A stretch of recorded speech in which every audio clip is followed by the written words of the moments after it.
Hello and welcome to the Infinite Love Podcast, a place where we share stories on how love can transform negative emotions and pain into strength. We talk about all things related to love, positivity, and kindness. And I am your host, Carine Camara. Hello and welcome to episode 30, From Extreme Loss to Beyond Intention. Daniel is an entrepreneur, philanthropist, best-selling author, and qualified reality transurfing practitioner. His work has been featured in major publications all over the world, including NBC, CBS, MarketWatch, and Fox. He was also recently included in the Wall Street Journal's Masters of Success feature. Through his work, he aims to serve and uplift the lives of as many people as possible, helping them to live abundant, joyful, purpose-driven lives. Oh my gosh. This is such a powerful episode. Grab your pen and notepad.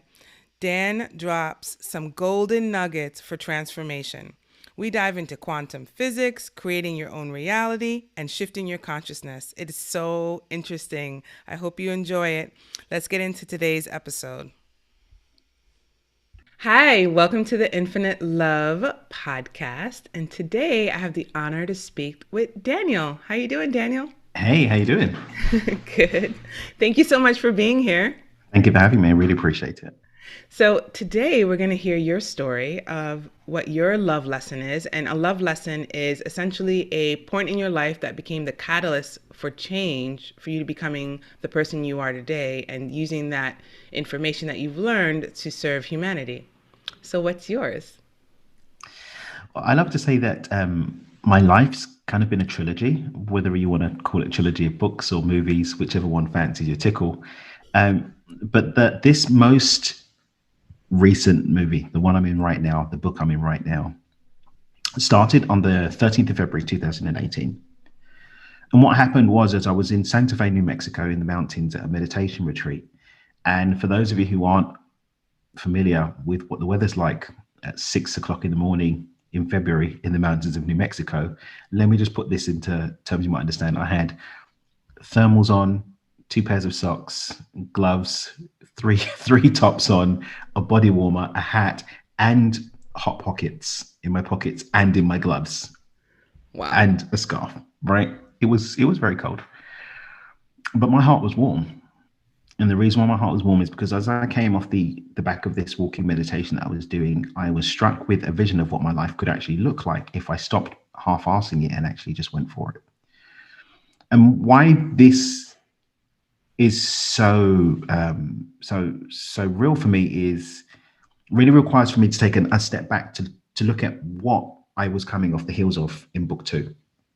So book 2 started in March of 2008 when I just lost a multi-million-pound fortune for the second time, this time very, very messily. And this time I wasn't left with any hope or belief in me that I could go and do it again. I lost the first when I was 20 years old. I made and lost my first million by the age of 20. But that time I hadn't been touched by life yet. I hadn't seen any resistance. I hadn't seen anything to really give me any belief that I hadn't seen any adversity. That's the word. I hadn't seen any adversity. I was still young. So I went off and did it again. But the second time it took me out. It really did take me out. And the only reason why I didn't commit suicide is because I didn't want to fail at something else. So I was literally looking at the dissolution of my life and I said to myself, well, if I tried to pull off the suicide thing, which felt like the only option that I had just to wipe the slate clean and hit reset, is if I fail, that's just going to be just another thing. So I actually set off on this journey to find out what had gone wrong with how I manifest so that I could fix it, not to recreate my life again, but just so that I could just successfully commit suicide. And that became book 2. This journey of becoming obsessed with working out what had gone wrong, because what I was doing had worked up to a point, but it had stopped working and I needed to know why. And so I was reading, I was studying, I was listening to tapes, and I was poring over my notes and I was seeing what had I gotten wrong. And the crazy thing is, over that time, I'd so positively polluted my brain that I actually ended up accidentally moving into choosing life without realizing it. And as I moved into choosing life without realizing it and the journey continued, my life started to rebuild. I built up a successful business. I was living a life that I loved. I was traveling around the world whenever I wanted. I'd literally wake up in the morning and say, I feel like hanging out with my mates in New York. And I'd go to Heathrow Airport and get on a plane. And that's what I got to do. And that was great. But it was just about me. And the model that evolved from what I'd worked before became beyond intention, and beyond intention was what I was using. And there are people around me in my life that got to experience a bit of it too, just by me, helping and supporting people around me. But there was no wider impact. I began writing a book about it. It took me 12 years to get that done. But for the most part, really, that was just trying to explain myself and to basically write away my my muck ups from before, and really to seek outside validation that I've done it now. This is real. It wasn't about other people. But on that morning, I recognized that there was something in all of that I'd been through that could actually serve other people. There was something in all that I'd been through that went beyond me just having, nice watches and clothes and shoes and good things. And that there was a place of joy, fulfillment. I can't even describe in words what I felt as I came off the back of that vision of what my life was going to look like. And that's the life that I get to live now. One that isn't about, me getting a win for me. I managed to go and finish the book.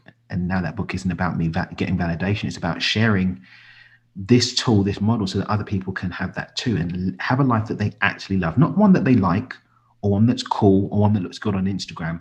One that actually fills them up and that they really love.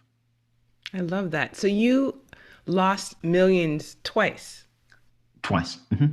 Wow. That's impressive that you built it and then you lost it twice. That's part of my gratitude point too. Well, at least you did it, son. Yeah, right? Yeah. And then you did it a third time, but you were able to maintain it. Yeah. So the third time, actually, so basically, when I rebuilt again, I wasn't interested necessarily in accumulating. I just wanted just to have a peaceful life and to do stuff that I wanted. So I did build my business up to 7 figures a year. But it was more just, it wasn't for accumulation before. Before I was like, I'm going to be this, I'm going to get to this number. Now it's just like, this is the house I want to live in. Can I do it? Yeah, I'll make the money. This is how I want to travel. Yeah. I want to go shopping and not have to think about the price of things. Yeah. And that's where I got to. Nice. So can you tell me a little bit about what you said about beyond Intention. intention? I love Yeah. that. So what is it? So beyond intention is the four-step model that evolved from this time of basically study and regutting. So the model that I used before was one called vision, purpose, faith, gratitude. That's what I'd used before. It was, I got into this whole mindset and visualization and esoterics and mysticism and manifestation, although that word didn't really come out until later. About the age of 16 is when I kind of started that Nice. road. Yeah, I started young reading. And so vision, purpose, faith, gratitude evolved from those earlier books that I was studying and earlier mentors. Like I was writing, like this teenager writing to like authors like, hey, I'm Dan, I'm like 17 years old and I've been reading your book. I'd love if I could send you questions. And this is like before email got sexy, right? So I was actually handwriting these letters and, getting mentors as pen pals. And it was really, really cool. And so this model, like I said, it worked, but then it stopped working. So there was something wrong with it. Beyond intention is my excavation of that, my pulling it apart, doing the triage surgery on that original model. And the 4 steps that evolved were accept, clear, gratitude, and listen. And each one of those is basically slowing down the process of unfolding what we're manifesting, just so that we can have a conscious engagement with it and then direct that conscious engagement to get the outcome that we desire. And it starts with accept, which is the mindset with which we're approaching. And that's the mindset of responsibility. Not to beat myself up, but owning that I'm the author and creator of my life. Everything that's happened up until now has been the result, consciously or unconsciously, of a choice that I've made. Everything that is going to come is going to be the result of choices I make, consciously or unconsciously. And if I can bring the light of conscious awareness to even the unconscious parts, I can start to direct that and actually unfold fate as I choose. So that's step 1. Step 2 is clear, which invites us to consider the fact that the only place I can have real change is a place that's real. And time essentially is a construct of memories, the present moment, and expectations about the future. So by me letting go of those memories and only taking the wisdom from them rather than being locked in the emotional charge of it, instead of me getting caught up in my expectation to the point of disillusion, fear, and anxiety, or even overexcitement, which also pulls me out of the now, I can look, oh, that's where I'm going, and then come back to now, and then actually make the choices now to affect me moving into that future. Gratitude. It's interesting that before I used to say live life with an attitude of gratitude. But actually, what I came to understand is that the most powerful application of gratitude is to fuse it with expectation and to create a positive expectancy of what I desire to experience. And I can do that through gratitude. So I started fostering gratitude in advance, expecting it, developing a level of certainty that something's going to arise. And then the fourth step, I think, has probably been the most powerful for me, and that's listen. And the reason why listen, I think, has been so powerful for me is because listen invites me to remember that I'm human. I'm not going to get it right all the time. There will be mess ups, there'll be mistakes. I will come off course. I will trip up, put my foot in my mouth. But because I have a conscious awareness, I'm listening and feeling consciously, thinking, feeling, listening to myself consciously with awareness. When I do come off course, I can course correct and stay on track to what I want to create. I'm speechless. I'm just like I'm just taking it all in. I gotta listen to this and take some notes. That was beautiful, and I really like the acceptance part because I usually have that in terms of the word surrender, just surrendering to the moment and really being a full acceptance of what's happening in the present moment and allowing. I'm a big believer in God, so believing that God is going to provide and allowing my faith to guide me because there's so many aspects of my life where I thought I could micromanage it. We love that, don't we humans? I I'm going to know, it's so micromanage for my interesting. space of limited space of limitation. I'm going to stop it. I know, isn't it interesting how we think that, oh, I can create something, but it's a limited thought. Like we're coming from it from such a limited place. And that's why, I mean, I even call this show Infinite Love, right? It's an infinite, there's infinite possibilities. And once I was able to shift to that, okay, like let go and let God, then that infinite possibility became real because I could think beyond my limitations. And even if I do have a limitation, I could just accept that limitation and know that God will provide the rest. And it's been really comforting for me anyway, because I can be like, okay, I'm gonna let that go and not worry so much and just allow life to guide me as opposed to trying to steer the ship. Which, I think one thing that we lose sight of as humans is that we're operating on our unconscious most of the time. And a big chunk of that unconscious we didn't even construct ourselves. So we're running on someone else's script. So we're running on someone else's script, looking trapped in the past through our distorted lens of what the past was and getting caught up in the emotions of that. And then got our limited, I mean, we don't even use, for the most of us, we use like 5% of our brain power. So we're not even operating at the full capacity of who we are. And yet we presume that we have the capacity to see the whole playing field. We don't see the whole playing field. And that's when, for me, the surrender piece is so imperative because it's recognizing that we are part of a team that's bigger and stronger than what we could ever do as an individual. But we limit ourselves to, oh, I'm going to do this and my limitations and my capacity to see and what's in front of me. When the faith aspect is understanding that we are part of an organism of intergalactic, interdimensional experience that expands further than we could ever conceive or imagine with our limited human minds. And that is an expansive, forward-moving, uplifting, love-driven gloop of infinite gloop of possibility, right? But we come with our, oh, I'm human and I see this and I see that. No, God is not a tyrant, right? right. God is not contractive. God is expansive and love, and that's always growing and expanding. But we cut ourselves off from that through our limitations and our limited perspectives versus falling into the flow of that. But we have to choose to be in the flow of it. Like you said, you choose to say, do you know what? I'm not going to get in the way of this. I'm going to let God take the wheel. Versus, I don't know how to drive. I'm gonna get in the Formula One. Like, stop it, dude. Like, just stop. It's hard. It's hard for most people because love isn't an when you hear the word love, a lot of people have a strong reaction to it because they're thinking about it in terms of the limited romantic love or the Mm-hmm. limited love from their parents. Eros. Right. So Mm-hmm. it gets complicated. So Mm-hmm. what do you how do you advise or how do you use this concept of beyond intention for people that have deep emotional wounds, like they were abused or they're stuck in their emotional past and they haven't been able to break through yet? One of the, I mean, I've been working with Beyond Intention in terms of sharing it with people through a number of different fields. One of the things about Beyond Intention is you can literally overlay it on anything. You can overlay it with therapy. You can overlay it with coaching. You can overlay it with self-development. You can overlay it with your health journey. You can overlay it with your money journey, because it's just about how I'm showing up in terms of my contribution to that co-creative experience.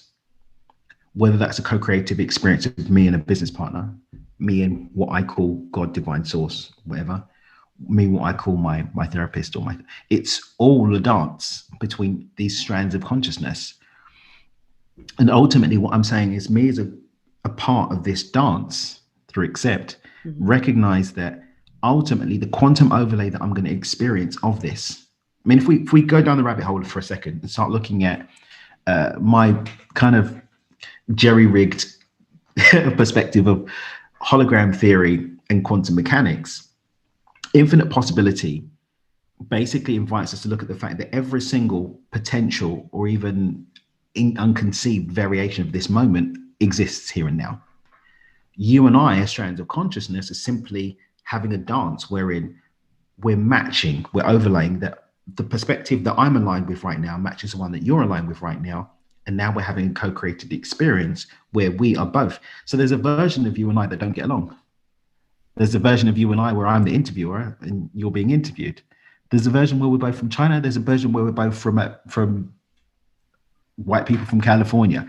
Every single one of those conceivable things exists here and now. And that's more than we can process. But because of the journey that I've had up until now, because of the choices that I made up until now, because of the timeline that I'm right now and the one that you're on, we're interjecting here and now. I, as a strand of consciousness, based on how I'm showing up, I'm going to be aligning with a series of these quantum overlays over time, and I call that my life. Time doesn't operate on this linear line. It's a series of snapshots. In quantum physics, I think they call it quanta. These snapshots, it's more like a flick picture book, where these singular pages that move together at such a pace that we have the illusion of this moving image, but it's not. It's a series of snapshots. And the snapshot that I'm going to experience next is a matter of probability based on the snapshot that I'm in now. It's like people that have spontaneous healing. It's because they have transcended the limitation that they can't jump to a snapshot that seemingly is further away. Those that have spontaneous abundance, like a surprise comes in, it's because something happens for them to transcend the limitation, because everything is here and now, but we end up developing this illusionary separation of distance based on our limiting beliefs. We create this chasm between us and what we desire to move towards. And so once I understand that those limitations exist within myself and they only exist because I allow them to be there, once I understand that ultimately the quantum overlays that I'm going to experience, the reality I'm going to move through is going to be based on what I'm magnetically attracted to. That's why people get obsessed with the law of attraction. Then I can understand that if I consciously choose where I'm showing up and how I'm showing up, I'm actually making it easier for God to actually do the heavy lifting of bringing that experience into my reality, because I believe God is that moving force that weaves this tapestry of universal experience together as a moving intelligence. So when I have this viewpoint that how I'm showing up is ultimately going to dictate what I experience, I can walk into my healing journey through whatever medium or modality. And instead of me being dependent on this other strand of consciousness, instead of me being tied to my disempowered memories of my past experiences, I can come ready to allow God to do the healing through me, for me, and to me. Does that make sense? Absolutely. I mean, totally. It makes sense to me, but more like, does it make sense to the audience? Do you hear me, guys? Are you showing up in authenticity and agency in your healing journey? um, I love that because that's taking full responsibility that you're a co-creator with life. And life's not happening to you, it's happening for you. And I think that's extremely powerful. And it's an area where a lot of people they don't want to go because then it's like when something bad happens, it's like they don't want to take full responsibility for the badness. And there's a lot of evil things that happen to people. And then it's so painful to think, oh, I allowed that to happen in my life. That can't be possible. Like, why would I ever invite that? And that, you know, we're coming back to this idea of not seeing the whole playing field, Right. Right. right?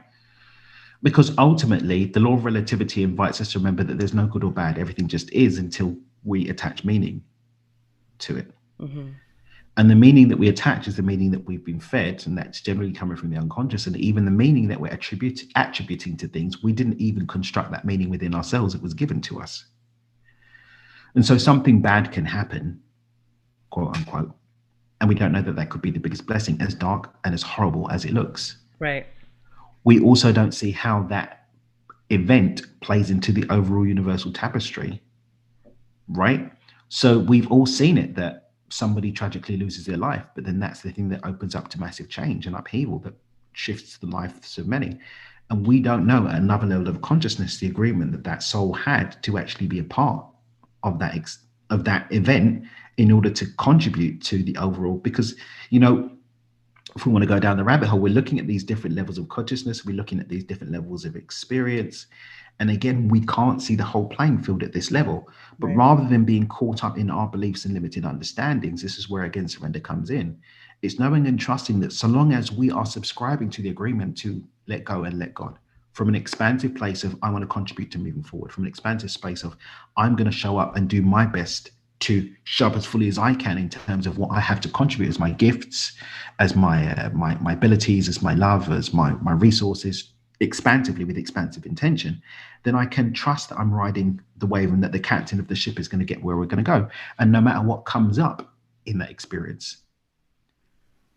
even the dark stuff that we don't understand, there is something positive on the other side of it. Right. Because even if we're caught up in it now and not seeing it as positive, because there is no truth or reality beyond right now, we actually have the opportunity to recalibrate ourselves to actually quantum overlay to the expansive, uplifting variation of it. Beautiful. Again, speechless. I just love that so much because it really, when you start to really understand that and embody that, it totally shifts your whole entire life because then you feel like, okay, even if something bad happens, you can be like, okay, bad, quote unquote. You can be like, okay, like where's the growth opportunity in this moment for me? And I have a lot of people that I work with, and I even, I have them look back and be like, okay, like this terrible thing happened to you. Like you got raped or molested, something. And I wouldn't wish that on anybody. However, you're now at a different place that was in your past. What can we extract from those experiences that have fueled your growth, that can fuel who you are today? Let's look at the silver linings. And it's hard for people to do that because they're like, they want to go into the blame game, which I totally understand and I've been there. However, that space doesn't allow for personal growth No. and it doesn't allow for the ease in your body. So for me, I'm such a physical person. When you think about those areas, it's about contraction. You feel tension, you feel pain. It doesn't feel good. It really doesn't. So then how can you feel better? And I think most people are selfish enough to want to feel better in their body, even if they can't understand these bigger concepts. I love that one. Yeah. Selfish enough to be able to feel it in our body. That's powerful. Yeah. Right, because I mean, these bigger concepts that you're talking about, many people don't understand, and they can't even go there. But they can go to their physical body. Like you don't want to feel this. You don't want to be in pain. You don't want to feel this tension. You don't want to feel so about your life. How can we start releasing those areas in your life that you can let go of? How could you look at them in a positive way? How could you find gratitude and forgiveness, compassion and love into those spaces within yourself so that you can shift to a place where you feel good, you feel peaceful, you feel calm. You're not perfect, but you feel better than you did holding on to all that pain. And then once you start feeling better, then your mind will start to open to these bigger concepts that we're talking about. Because when you're in Mm. deep, deep, deep in your depression and your pain, Mm-hmm. you can't. It's hard to think about these things because it really is. Because you're just like, I mean, I had depression for years, and if you told me if we had this conversation when I was 20, I'd have been like, "What are you talking about?" I would have been like, I don't even know. I mean, and we would have never even met, right? It's like Mm-hmm. one of these things when our vibrations meet, There we then go. we could meet, That then we quantum could, overlay. right? Because then we Mm-hmm. can have a conversation. But if we were both teenagers, I would have just been like, I'm listening to Michael Jackson. I don't know what you, Yeah. But you know what? But right? the thing that you're saying, like this is like I teach about this concept called micro shifting, and you're basically saying that you're saying that oh, everyone can make quantum leaps. Everyone's got the potential, but there's difference between potential and capacity, Right. right? We all have the potential for these quantum leaps. The Tony Robbins squad talk about, yeah, massive action, yeah, but everyone has the capacity to make a baby step, which may just be a conversation. Yeah. You know, I'm talking about full responsibility, yeah, but that may just start with just accepting responsibility in one area of your life or at one level. Right. Like you were saying, it may be that understanding that there's something more to a situation starts with just saying, what can I learn from it? That could be the opening foray. You know, I had this really interesting thought that nearly ran into like a negative stream this morning around believing in magic. And I was like, do I even believe in magic anymore? And I literally sat there and started watching my mind going to, is it all nonsense? And going back to like the deep darkness of everything's a lie. And like I could, and the way I was able to catch myself was maybe it is, maybe it isn't, Yeah. but maybe. Yeah. And that just maybe was enough to stop me going off down the dark, going off with the black dogs of depression, and Right. ending up in bed all day like, come on, have I been doing? And it was just being able to be open to the maybe, just the Right. possibility, just letting the light through of the slightest crack in the door through Hmm. to the other side. Yeah, that lighting that little candle of light Mm, and darkness is everything. mm, Everything, because that can totally shift your whole reality. And having faith that mm-hmm, if you're in a dark space, lighting that little candle, that life is going to, or God is going to bring full light into that space where you can transcend and move into mm, another being or another state of consciousness. And that really is where the prayer and the intention start. But it really, the baby steps is key, and also the willingness to do mm-hmm, something different, to shift into a different place. And sometimes it takes us all hitting rock bottom to really mm-hmm, decide, okay, whatever I'm doing is not working, clearly. mm, And I need to do something else, which, which is your story, which is my story, which is most people's story. Most people have to hit the bottom, feeling suicidal, which I also went through. mm-hmm. And it's like, okay, clearly I'm not going to die. So I need to do something else. Isn't it funny that we can laugh about this stuff? I mean, I did some, I volunteered for a suicide hotline group called the Samaritans operate in the UK for a couple of years. And it was just like, just being able to see, oh, wow, I'm not the only one that goes through these cognitive engagements with this idea of ending it. And it was tough, don't get me wrong, because the Samaritan's edict isn't to talk people out of suicide. It's just basically bring people to a place where they can actually really make a choice for themselves and not be just thrown off and make impulsive choices. But is this really what you want? And that was really interesting, really not even, it was a really challenging thing, because sometimes you'd find out, like you spoke with someone for like a couple of hours and you thought, oh, maybe this person's going to choose life, and they didn't, and that was something that I had to experience. And again, that just showed me that the journey that I'd gone on with this, and that, as well as I do, this stuff doesn't necessarily go away. It's just that we're better resourced to handle it and to navigate those experiences and to keep choosing life, to have the capacity to ask that one question, which stops me going down Right. the black hole. And it's just understanding that the choices that we're making, the experiences that we're having, they're all going against the backdrop of who we are. and who we are as a series of choices too. And so long as we're blaming other people, so long as we're giving our power away, like you said, so long as we're getting lost in the narratives and story around it versus connecting continually to what we're choosing to experience, then it just becomes this globulous mess of stuff. Right. Yeah. And also for me, a big part of why I got out of my depression is my decision to be of service. I was like, okay, like I've been focusing my whole life on me, what I want from a place of deprivation, feeling like life isn't giving me what I want. So F this whole place, I'm just gonna like take myself out. Yeah. And life was like, okay, you're not doing that. Or here's door number two. You're gonna live and just kind of stop trying to kill yourself, essentially. And when I made that decision to be of service, then it was easier for me to start thinking, okay, like I could live in this world because I have a purpose. I'm here to do, like having a purpose wakes me up every morning because it's like, okay, what love, what change, what am I going to offer to the world today? And over time, that I've become a happy person. But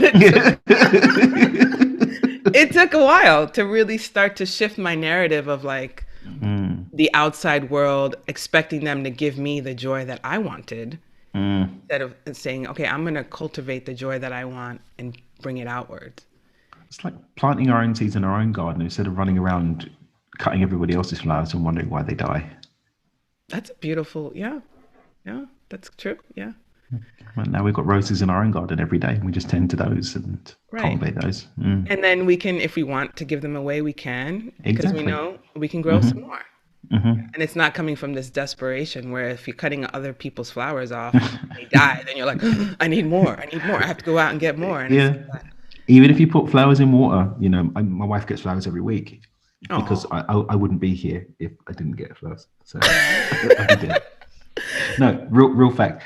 The highest statistic of highest mortality rate of wives killing their husbands is Russian women. So, Russian women? Yeah. Wow. That's the actual statistic. So is your wife Russian? Yeah, she's Russian American. Yeah. Well, she's Russian. She lived in America for like 10 years. But it's I digress. We'll come back to the flowers thing. But the point is, we get flowers every week. But the flowers, they last like that we know predictably, especially if we get like a certain type of flower, they're closed, they're going to last this long. We are conscious of that. So there's no, oh my God, blah, blah, blah, blah, blah. Now, we've made the conscious choice to go and get flowers versus growing the flowers, but we know that those flowers have a timeline on them, and the people who are selling us flowers, there's a conscious relationship there. These flowers are going to last a certain amount of time. And I'm landing somewhere. When we are of service and we're supporting people, right, there's a conscious relationship, a conscious experience that I'm supporting you on this journey. I can't do the heavy lifting for you, but I can at least give you some flowers so your house looks pretty while you're working on growing your own garden.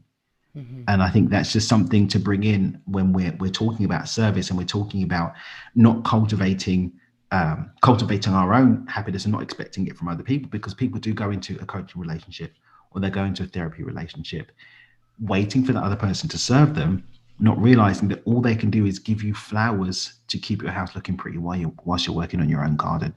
But none of that matters if we're not working on our own garden. Absolutely not. Yeah. You can't give what you don't have. Exactly. Yeah. So let's get into the infinite love questions. Okay.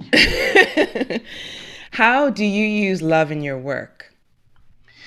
For me, love is a coherent frequency that literally has the ability to change everything. When we look at even the function of the brain and the brain waves that we experience, the incoherent brain waves that happen in certain emotional states are always going to be consumed by the coherent frequency entering that space. So I don't know if you've ever seen the YouTube video of there's a table of metronomes and they're all out of sync, just all doing stuff. And they introduce one coherent metronome, and then one by one, that coherence spreads until all of the metronomes are operating in a space of coherence. Love is one of, if not the most coherent frequency that we can introduce into any environment. So when we're looking at an emotional state, when we're looking at obsessive thought patterns, the inability to make choices that expand us, by introducing a love coherence into our thinking, into our emotional state. And there are hacks to do that. We actually can change the landscape and make it one available for us to cultivate and plant our garden. So I love that. And your work, so you are an author and you have this beyond intention. And Mhm. how do you work with clients or people? How do people work with that concept? At the moment, it's predominantly, I have been doing a lot of coaching and I had some high ticket programs and stuff like that. But I actually found that what was happening was I was getting distracted. I was getting distracted working with smaller groups of people. And that's time and energy that could have been more available to me to actually have the bigger impact. So I'm in the process of navigating back to focusing on the wider impact. So I do have recorded programs and stuff that people can use in terms of getting deeper relationship with beyond intention. Some of the applications of it, I created a program called Micro to Millions that looks at creating financial abundance off the back of it, which has been very successful. We've got people that millionaires and six figures and all kind of good stuff from it. But ultimately, what I want to do now is getting on podcasts like this more regularly and giving people the opportunity to at least open up their minds to the possibility of thinking differently and feeling differently about what they're creating. My books obviously are there. I produce a lot of content online as well to touch people's lives. So I'm coming back to more of a pure service relationship to the work I do now. And this isn't to, say anything about people that got more of a businessy aspect to it. I do have businessy aspects to it. I do have things for sale, but I am more focused now on what I'm doing in terms of just getting stuff in people's lives. Beautiful. How is your work used to serve humanity? I believe that humanity essentially is the sum total of the humans that comprise it. And that the more humans that comprise it that are of a certain frequency, we're going to create a tipping point that's going to facilitate humanity as a whole changing. So I believe that my work is serving humanity by the one or two or small groups of lives at a time that I introduce to just having more of an expansive frequency, having more of a positive outlook, moving away from the negative bias and into a positive bias. People that want to add to the world instead of taking away.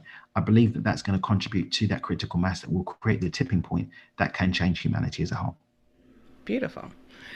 What does it mean to you to be a positive force of goodness in the world? Being a positive force of goodness in myself and to those around me, because at the end of the day, my sphere of influence is my direct sphere of influence doesn't reach beyond myself. Even if I say something lovely, I have no idea how it's going to be received. All I can do is honor my responsibility to people. I'm not responsible for them, to them, by how I'm showing up and what I'm contributing to the spaces that I'm in physically, virtually, and energetically, and endeavor that that's going to be expansive in and of itself. Beautiful. What do you love most about your life? I get to choose what I want to do, and nobody really can tell me to do anything that I don't want to do. It's like I don't want to do that. Sometimes it's easier than others, but generally speaking, I don't have to do anything that I don't want to do. That's a blessing for sure. Mm. How do you feel you receive love? So my love languages are quality time and acts of service. And so generally speaking, I receive love by people doing things that I feel that they've put thought into, that kind of adds to me. And when people set aside time to actually connect with me energetically, that's probably the two most effective ways I receive love. And when do you feel the most love? I feel the most love when I'm actually full up, and that's generally when I'm like here, like sharing about my work and getting to witness change in other people. That for me, there's a bond that's created in those spaces that fills me up the most, and I think I feel the most love when I'm doing my work. Yeah. And where has love created a miracle in your life? Definitely learning, like coming to a conscious acknowledgement of the fact that I do actually love my life. And I don't want to end it. So it's like, oh, hang on, I love this stuff. I'm going to stay. And definitely the birth of my son, that's been wild. Like seeing his little face every day. That's like wild. Like when he has his little giggles and he just randomly starts laughing when he's sleeping. I don't think you can put into words that people have tried to explain it to me, but I didn't get it until now. Nice. Great. And I just have loved this conversation so much. It's Me like I'm too. sad that it's coming to an end. I'm like, oh. You have to come back to the show at some point. Yeah, I definitely have to get you on my show as well and share your story too. Oh yeah, that'd be wonderful. Yeah. So tell the folks out there how they can find you, how they can get your information and learn more about who you are and all of that. So the easiest place to do everything is my website, dreamwithdan.com. It's nice and easy to remember. I've got details about my books, all my social media links. I blog probably 3 or 4 times a week. I also write articles for a couple of magazines, but dreamwithdan.com is the easiest place to find me. But I am actually inspired to do something I don't normally do. I have a link for my Beyond Intention Basics program, which is like the second level of teaching that I do around Beyond Intention. I think it's like a couple $100 normally or something like that. I'd like to give it to your listeners and give them the opportunity to actually do it. So it's dreamwithdan.com/BIB. Okay. BIB. They'll be able to get a free download of that. It's like a video based one where it's actually a live recording of a course I did teaching people really going into the 4 levels of Beyond Intention. I think that will be supportive to them, and I'd love to offer that. Thank you. I'll put that in the show notes. Yeah. So, thank you. This has been a pleasure. I've loved this conversation so much. It's totally my vibe, all about manifestation and thinking and intention and love. So thank you so much for being on the show. I appreciate you so much. Thank you. Thank you. Well, sending you lots of love. Bye. Bye. Thank you so much for listening. Please subscribe and tune in on Tuesdays for new episodes. For more information about me, please follow me on Instagram at Carine J. Camara and my website, CarineCamara.com. Sending you lots of infinite love.